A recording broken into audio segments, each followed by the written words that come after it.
ہو گئے تو شہید ہونے سے ایک رات پہلے وہ خط لکھ چکے تھے امام حسین کو کہ آپ آ جائیں، حالات بڑے اچھے ہیں۔ خط ملا تو امام حسین مکے سے کوفے کی جانب چل پڑے۔ امام علی مقام رضی اللہ تعالیٰ عنہ جب چل پڑے، تشریف لا رہے تھے تو رستے میں فرزق شاعر ملا، بڑا محب اہل بیت تھا۔ رستے میں ملاقات ہوئی، حضرت مسلم بن عقیل جب گرایا شہید ہو گئے تو پھر اس نے اس طرح کیا کہ آپ کی لاش کو لٹکا دیا چوک میں۔ لوگ دیکھتے تھے تو عورتیں بچوں کہتی تھی تو نے باہر نہیں نکلنا، ہم نے نہیں امام حسین کے ساتھ چلنا، بس بڑا خوف ہے، کوئی بندہ نہ باہر نکلے، کوئی نہیں ضرورت، ہمیں حالات بہتر ہوگی تو دیکھی جائے۔ آج کتنے لوگ ہیں، کتنی دیگیں پکی، کتنی نیازیں بٹی، کیا کچھ ہوا؟ آپ ناراض نہ ہونا، میں آپ میں سے ہوں، آپ مجھ سے ہیں، یہ بات آپ کی نہیں میری سب کی ہے۔ آج بھی اگر امام حسین کے نام پہ جان دینے کی باری آئے گی تو دیگیں رہ جائیں گی۔ ناراض تو نہیں ہو گئے آپ لوگ؟ فٹافٹ مائیں کہیں گی باہر نہیں جانا، بالکل پتر سانو کی لگے، سارا دن کوئی ہمارے لیے؟ وہ پیر صاحب تو کرتے رہتے ہیں باتیں، ان کا تو کام ہے، خبردار ہم نے نہیں جانا۔ دیگیں دینے کو سارے تیار ہیں، جانے دینے کو تیار ہونا۔ ناراض ہو گئے آپ لوگ؟ چلو کوئی نہیں، ہو جاؤ، خیر صلی اللہ ہے، بات تو ٹھیک کر رہا ہوں نا۔ حضرت امام حسین رضی اللہ تعالیٰ عنہ نے فرزق شاعر رستے میں ملا تو امام حسین کو کہنے لگا کہاں جا رہے ہیں؟ فرمایا میں کوفے جا رہا ہوں۔ کہنے لگا حضور نہ جائیے گا، لوگوں کے دل آپ کے ساتھ ہیں، تلواریں آپ کے ساتھ نہیں۔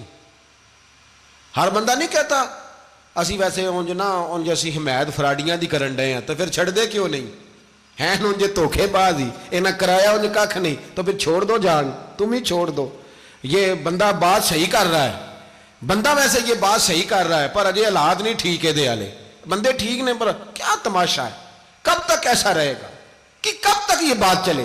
سیدنا امام حسین رضی اللہ تعالیٰ عنہ کو آ کے کہا حضور وہ سارے کوفے والے مانتے ہیں کہ بات حسین کی ٹھیک ہے لیکن آپ کی سپورٹ نہیں کریں گے۔ اور اگلی بات فرزق نے یہ کی کہ حضور میں حضرت مسلم بن عقیل کی لاش کو لٹکی ہوئی دیکھ کے آیا ہوں کوفے کے چوک میں، بڑا ہی خوبصورت فکرہ ہے امام حسین کا۔ فرمانے لگے میرا بھائی لٹکا ہوا تھا، کہیں کسی کے آگے جھکا تو نہیں تھا؟ لٹکا ہی تھا نا، کہیں جھکا تو نہیں کسی کے آگے؟ کہا حضور نہیں۔ تو آپ فرمانے لگے اگر مسلم بن عقیل لٹک گیا تو حسین بھی لٹک جائے گا، لیکن جھکے گا۔ حضرت امام حسین تشریف لائے، بچوں سمیت آئے۔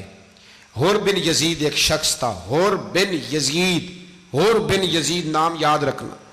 حور بن یزید ایک مختصر سا لشکر لے کے اس نے امام حسین کو ایک جگہ پہ روکا، پھر دوسری جگہ پہ روکا، بالآخر تیسری جگہ پہ روکا تو امام حسین نے فرمایا جگہ کون سی ہے؟ کہا حضور کرب و بلا۔ فرمایا بس یہی خیمے لگا دو، یہی۔ حضرت سیدہ زینب نے پوچھا امام حسین سے کہ سارے زمانے نے روکا ہے، ٹھیک ہے آپ حق پہ ہیں، یہ بھی سب نے کہا ہے آپ حق پہ ہیں، پر روکا بھی سب نے، آپ روکے کیوں نہیں؟ تو ابن کثیر اور ابن اسیر لکھتے ہیں کہ امام حسین رو پڑے، کہنے لگے بہن میں رک جاتا پر میں نے رات کو نانا مصطفیٰ کو خواب میں دیکھا ہے۔ تو حضور نے فرمایا حسین اگر آج یہ رواج پڑ گیا نا یزید جیسے لوگوں کا تو قیامت تک پڑا رہے گا، پھر لوگ کہیں گے کوئی نکلا نہیں تھا تو ہمیں بھی نکلنا، پھر لوگ ظالموں کے سامنے گردنیں جھکانے کے عادی ہو جائے۔ میں کہتا رہتا ہوں، کہہ رہا ہوں، کربلا کی جنگ کفر اسلام کی جنگ نہیں، کفر اسلام کی جنگ نہیں کربلا کی، کیونکہ یزید تو بڑا پکا نمازی تھا، خطبہ دیتا تھا۔ وہ تو جب امام حسین رضی اللہ تعالیٰ عنہ نے کربلا کے میدان میں جمعے کا دن تھا تو یزید کے سامنے کو بات کرنی شروع کی، عمر بن سعد کے سامنے، تو عمر بن سعد کہنے لگا حسین زیادہ باتیں نہ کر، ہمارا جمعہ لیٹ ہو رہا ہے، جنگ کے لیے تیار ہو، فٹافٹ آ۔ اہل بیت نبوت کو قتل کریں گے اور قتل کے بعد پھر نماز پڑھیں گے اور پھر کہیں گے اللہم صلی علی محمد وعلی آل محمد، اسی نماز میں پھر درود بھی پڑھیں گے۔ یہ کیسا مرتبہ ہے، کیسا انداز ہے، دوستی قاتل سے بھی مقتول سے یارانہ بھی۔ حور بن یزید امام حسین سے کہنے لگا مجھے حکم ہے آپ کو روکنے کا، آپ آگے نہیں جا سکتے۔ امام صاحب نے فرمایا وجہ؟ زمین اللہ کی ہے۔ اس نے کہا آپ بیعت نہیں کر رہے، یزید کی حالات آپ کے حق میں درست نہیں ہیں، آپ نہیں جائیں گے۔ امام روک گئے۔ ظہر کی نماز کا وقت ہوا تو حضرت علی اکبر امام حسین کے بڑے صاحبزادے انہوں نے اذان ظہر پڑھی تو حور بن یزید کے لشکر نے امام حسین کے پیچھے نماز ادا کی۔ کہا بھئی تم مقابلے میں آئے ہو نماز پیچھے پڑھتے ہو؟ کہا حضور مقابلہ تو تلواروں سے کر رہے ہیں پر ہمارا دل تو مانتا ہے نا کہ مصطفیٰ کا نواسہ بڑی شان والا ہے۔ حر بن یزید نے 3 نمازیں لشکر سمیت امام حسین کے پیچھے پڑھی ہیں، 3 نمازیں، ظہر اثر اور مغرب۔ پھر امام حسین کے سامنے شرائط پیش کی کہ آپ کو یہاں گھیر لیا گیا ہے، یہاں آپ بیعت کریں گے، یہاں آپ جنگ کریں گے، 2 ہی باتیں۔ امام حسین نے فرمایا نہیں بھائی، بیعت تو میں نہیں کرتا، اس کے علاوہ تم جو کہتے ہو میں کرنے کو تیار ہوں۔ اس نے خط لکھا، عبید اللہ ابن زیاد کو ایک بندہ دوڑایا پیچھے، کوفے چند میل پہ کوفہ تھا، کہا وہ نہیں مان رہے، کیا کرنا ہے؟ تو حسین ابن علی ہے، میں زیادہ دیر انہیں روک بھی نہیں سکتا۔ انہوں نے پیغام دیا حر بن یزید کو کہ کرنا کچھ بھی نہیں، ان کا پانی بند کر دو، بلیک میل کرو، کھانا پانی نہیں ملے گا، چھوٹے چھوٹے بچے ہیں، خود ہی مان جائیں گے۔ حضرت امام علی مقام کے بارے میں حر کے پاس جب یہ پیغام آیا تو حر کہنے لگا میری طبیعت نہیں مانتی حسین پر پانی بند کروں، دل نہیں مانتا۔ جب یہ لفظ کہے نا دوبارہ تو پھر عبید اللہ ابن زیاد نے عمر بن سعد کو 10,000 آدمی دے کے بھیجا، کہا حر بن یزید لچک دکھا رہا ہے حسین کے حق میں۔ ایک رے کا علاقہ تھا، بڑی وہاں فصل ہوتی تھی، لوگ کوشش کرتے تھے وہاں کا گورنر بننے کی، کوشش کرتے تھے۔ تو عبید اللہ ابن زیاد کہنے لگا تمہیں رے کی گورنری ملے گی، سب سے سرسبز و شاداب علاقہ، تمہیں وہاں کا گورنر بنایا جائے گا اگر حسین کے خلاف لڑو گے۔ یہ اتنی زبردست ہوتی ہیں گورنریاں کہ گورنریوں کے لیے لوگ نسل رسول کے خلاف بھی نکل آتے ہیں، یہ اتنی تگڑی ہوتی ہیں، اتنی جلدی وفاداریاں بدلتی ہیں۔ امام حسین کو روک لیا گیا، عمر بن سعد نے روک لیا۔ 1 محرم کو امام آئے، 7 محرم تا روکا گیا، 7 محرم کو پانی بند کر دیا۔ جانور پانی پیتے تھے، گھوڑے پیتے تھے، کتے پیتے تھے، لیکن مصطفیٰ کے گھرانے کو پانی پینے کی اجازت 3 دن تک پانی بند رہا۔ 9 محرم کو عمر بن سعد نے اور لوگ بلائے۔ شمر ایک بڑا سخت آدمی تھا، سنگ دل بدبخت، جس نے حضرت علی اصغر کے گلے پر تیر مارا تھا، وہ اور لشکر لے کے آیا۔ رات کو کہنے لگا امام حسین رضی اللہ تعالیٰ عنہ سے کہ بس بڑا ہو گیا، یہ 9-10 محرم کی درمیانی رات، یہاں آپ جنگ کریں گے یا آپ بیعت کریں گے، 2 ہی باتیں۔ امام حسین اندر گئے، سیدہ زینب سے مشورہ کیا، باہر آئے، فرمایا بات وہی ہے جو پہلے دن والی ہے۔ او بھائی بچے ساتھ ہو، صحرا کا علاقہ ہو، تپتی ہوئی ریت ہو، اتنے کٹھن اور سخت حالات، چاروں جانب موت ہی موت، دور دور تک اپنوں کا نام و نشان کوئی نہیں، اور اکیلے فیصلہ کرنے والے امام حسین، باقی سارے بچے ہیں یا عورتیں، سارے بڑے اکیلے۔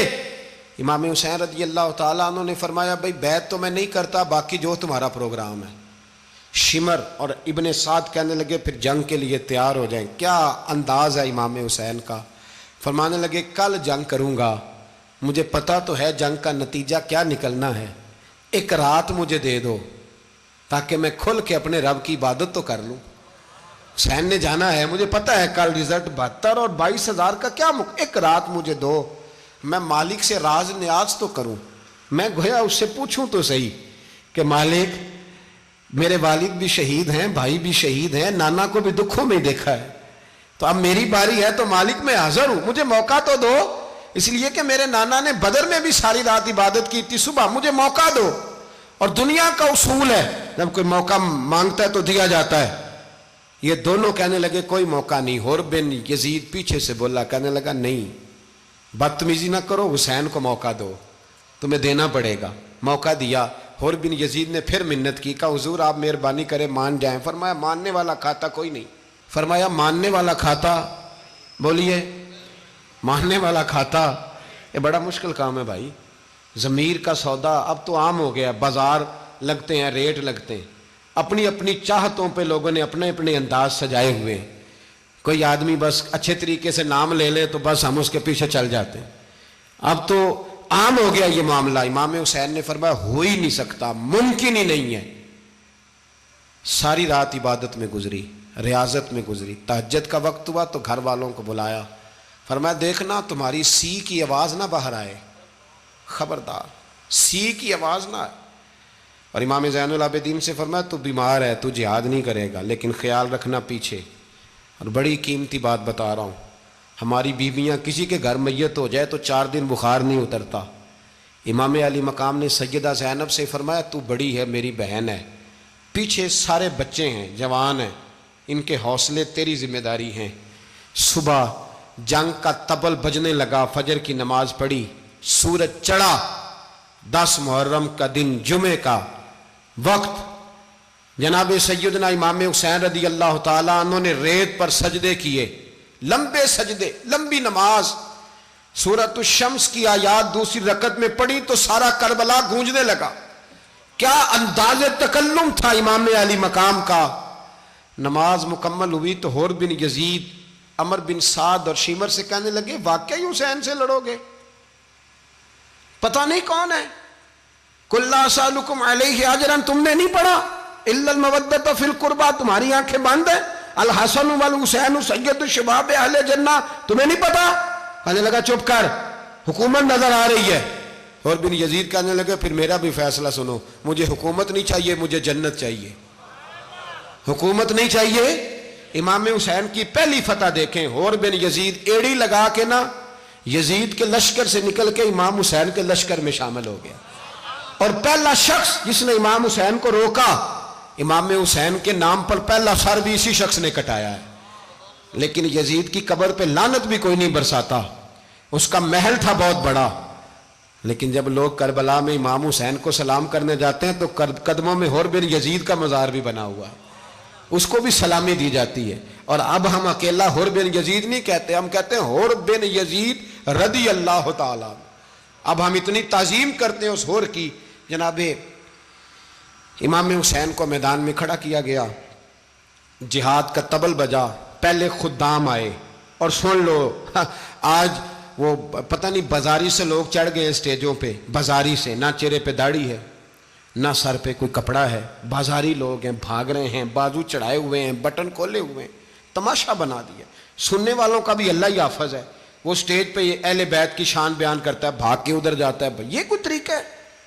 سننے والوں کا بھی عجیب انداز ہے، ہر بندے کو سننے بیٹھ جاتے ہیں۔ دین مہذب ہے، تہذیب والا ہے، دلائل رکھتا ہے، دین وقار رکھتا ہے، ایسے لوگ اب دین بیان کریں گے؟ حضرت سیدنا امام حسین رضی اللہ تعالیٰ عنہ صبح جب جہاد کا وقت آیا، پتہ ہے کون کون تھے کربلا میں؟ امام حسین کے ساتھ امام حسین کے 4 بھائی تھے کربلا میں۔ کتنے؟ بول کے بتائیں۔ حضرت علی کے 4 بیٹے، عباس بن علی، جن کو حضرت عباس کہا جاتا ہے نا، علمدار، یہ حضرت علی کی دوسری زوجہ میں سے عباس بن علی بھی تھے، اور ابو بکر بن علی بھی تھے، عمر بن علی بھی تھے، عثمان بن، یہ حضرت علی کے بچوں کے نام ہیں۔ یہ آپ کے شہزادے امام حسین کے ساتھ شہید ہوئے، ان کا نام صرف اس لیے نہیں لیا جاتا کہ ان کا نام خلفائے ثلاثہ کے نام پہ، حضرت علی نے اپنے یاروں کے نام پہ رکھا ہے، تو تم نے کربلا کے میدان سے خارج کر دیا۔ یہ تینوں شہزادے حضرت جناب سیدنا امام حسین کے ساتھ تھے، یہ بھی شہید ہوئے۔ حضرت جناب زینب امام حسین کی سگی بہن ہے، ان کے 2 بچے تھے، اون و محمد۔ جب امام حسین میدان میں جانے لگے تو جناب زینب بچوں سے کہنے لگی نہ، پہلے بھائی نہیں جائے گا، پہلے بھانجے جائیں گے۔ 2 بچے شہید ہوئے۔ حضرت قاسم بن حسن امام حسن کے بیٹے تھے، وہ جب میدان میں جانے لگے تو امام حسین نے کہا نہیں بھائی تو نہیں جائے گا، تو میرے بھائی کی نشانی ہے، میں جاؤں گا۔ تو حضرت قاسم بن حسن نے ایک تعویذ کھول کے دیا کہ ابا جی میرے والد نے کہا تھا جب بڑی مشکل آ جائے تو تعویذ کھول کے دیکھنا، تو آج بڑی مشکل آئی ہے تو میں نے تعویذ کھولا ہے، تو یہ دیکھیں کیا لکھا ہے، یہ تو رکا ہے، تعویذ ہے ہی نہیں۔ جب کھول کے دیکھا تو اس پہ لکھا تھا قاسم اگر حسین پہ کوئی کڑا وقت آ جائے تو بیٹا کے آگے آگے رہنا، اگر کڑا وقت میرے بھائی پہ کبھی آ جائے نا، دیکھنا اس کے آگے آگے چلنا، اسے حسن کی کمی نہ محسوس ہو، پائیاں جہاں ساک نہیں کوئی جے وچ خار نہ ہوئے۔ سیدنا امام حسین پہلی دفعہ کربلا میں اس وقت روئے جب یہ رکا، آپ نے دیکھا تو فرمایا ٹھیک ہے، اگر حسن کی یہ وصیت ہے تو میں نے زندگی میں اگر ان کی ہر بات مانی ہے اب بھی مانوں گا، تمہیں اجازت ہے۔ جناب قاسم بن حسن 16 سال کا جوان جب میدان میں نکلے تو ہائے ہائے پتہ نہیں کہاں سے آ گئی ہے۔ امام قاسم بن حسن جب میدان میں نکلے تو تبری سے لے کر علامہ ابو الاسناد صاحب سب کو پڑھ کے تو دیکھو، 3 دن کی پیاس ہے، شدید آزمائش ہے، دکھ ہیں، تکلیفیں ہیں، پھر بھی پہلی دفعہ جب میدان میں گئے ہیں واپس آئے ہیں 19 لوگوں کو قتل کر کے واپس آئے ہیں۔ 19 لوگوں کو ایک بار میں حضرت ایسے ہی تماشا بنا دیا ہے. مظلوم تھے وہ تو رو رہے تھے. ہر مقرر یہ کہہ رہا ہے کہ وہ تو بار بار کہ ابا پانی مل جائے, پانی آ جائے, ترس گئے. خدا کا خوف کرو, یہ دلیر لوگ تھے. ان کی باتیں آج بھی پڑھ کے دلیری پیدا ہوتی ہے, دلیری پیدا ہوتی ہے, دلیری.